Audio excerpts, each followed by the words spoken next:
Okay, if we look here, if we plug in 0, we get the square root of 1 minus 1. That's a 0. We get a 0 on the top, bottom and top.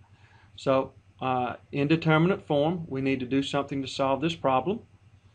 If we look at it trying to factor, doesn't look like it'll factor very well. So what could we do instead? Well, this is a situation where we want to rationalize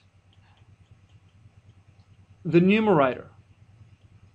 Now this is a process that we've used before, but we were normally rationalizing the denominator. And you would have used this in previous classes if you had a denominator that had a square root in it. Remember, we don't leave fractions with square roots in the denominator, so we went through a process called rationalizing those. So we're going to rationalize the numerator here, and this is just a technique that you need to learn.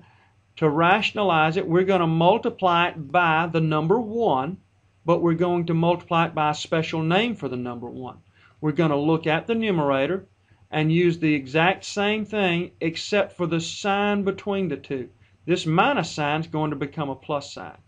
So we're going to change this to x plus 1 plus 1. Notice that what was underneath the radical did not change. X plus 1 plus 1. Okay? Now we're going to multiply these two things. Alright, so we'll still keep our limit notation. In the denominator, we're going to multiply it, but we're just going to write it as an indicated multiplication. I don't want you to actually multiply it out. I want you to write it out like this. And it'll be obvious why in just a few moments, I think. And in the numerator, we're going to multiply. Now we need to think of this as two binomials. And the binomials have two terms each. We're going to take the square root of x plus 1 and the square root of x plus 1 and multiply them. And when we do, the square roots come off and we just get x plus 1. Since the signs are different, the two middle terms will cancel out. We're not even going to write those down. And now we'll multiply last times last. Negative 1 times positive 1 gives me negative 1. Well, it doesn't necessarily look simpler yet. So let's continue. Is there any cleaning up we can do? The numerator has x plus 1 minus 1, which will simplify to x. The denominator has x, and then this binomial that we have here, x plus 1 plus 1. Well, how does that help? If we look at it now, we can cancel this x and this x out. And what are we left with?